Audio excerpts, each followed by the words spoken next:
A good day. It's been cold. It's amazing just how many waterfowl, how much is around here. I've been sitting here with a huge field full of snows behind us, a lot of activity. Ducks mixing around. Sometimes it almost gets confusing because you think, I need to call at this bunch and turn them.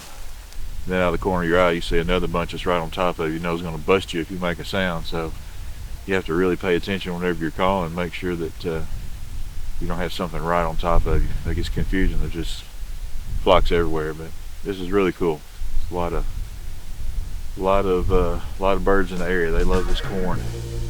All right, so let me tell you about one of our original calls. This is the Edge. This is the first double reed that we designed.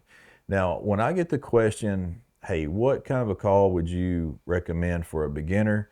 I usually point people toward the Edge. With it being a double reed, it's going to be a little bit more user-friendly. It's got a little bit of a longer barrel compared to like one of the models like the Murder or the MDR that has the shorter barrel. This is going to be a little bit more of a free-running call, so it's a little more user-friendly. And I think for people that are just getting started, this is a great choice. Now, don't be fooled. Just because I recommend it for a beginner does not mean that we don't have professional guides that this is their go-to call. Now, when we started designing the double reed, the first thing, I really wasn't in favor of going with a double reed because to me, they were too high pitched and they weren't raspy enough. So they're high pitched, they've got a real fine sound to them, and I like a little bit of a lower pitch with a little more raspiness, a little more gravel to it, and a little bit more range. But as we worked on the design, I think we were able to get that and incorporate that into the Edge. And that type of a design process and thought process is carried over into our other double reed options, such as the MDR and the CDR as well. But with the Edge,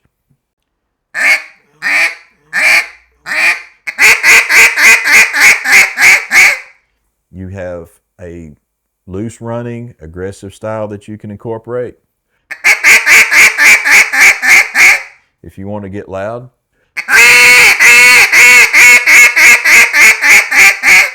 great volume range. If you want to get soft, you want to add some of that little light whines, Cajun squeal in it. It's built into this call as well.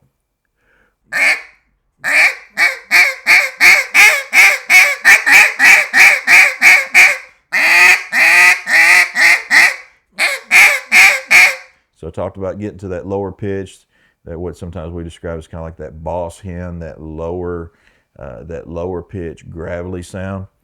It's readily available in this call. You want to get a little bit more finesse, a little bit of a higher pitch.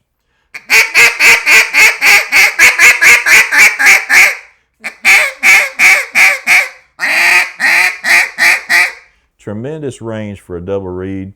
User-friendly, great for the beginner and the advanced, great for a professional guide, as well as a guy that's just now learning and starting to learn how to blow a duck call. Either way, this is a great choice, a lot of versatility. Wide open out here. It's a little bit different hunting Arkansas, just how far you can see. But there's a snow goose right there above the decoys. A lot of it's a mixed bag too. They said that the weather, it's like the migration has been delayed a little bit. We shot a lot of widgeon this morning, and they say usually, this time of year, it's those ducks, the widgeon, you can tell some of the other ducks, gadwalls, have already moved on, but we're seeing them this morning, so it's almost like their migration's a little bit behind schedule. Usually this time of year, they're only shooting mallards, so we're getting a really cool mixed bag this morning. Just a little bit of everything.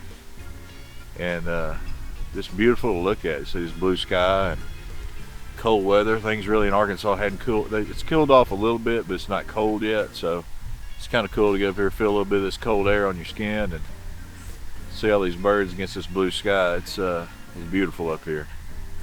Really pretty. Been fun. You're a widgeon player. Yeah. Widgeons, pigeons, I don't care.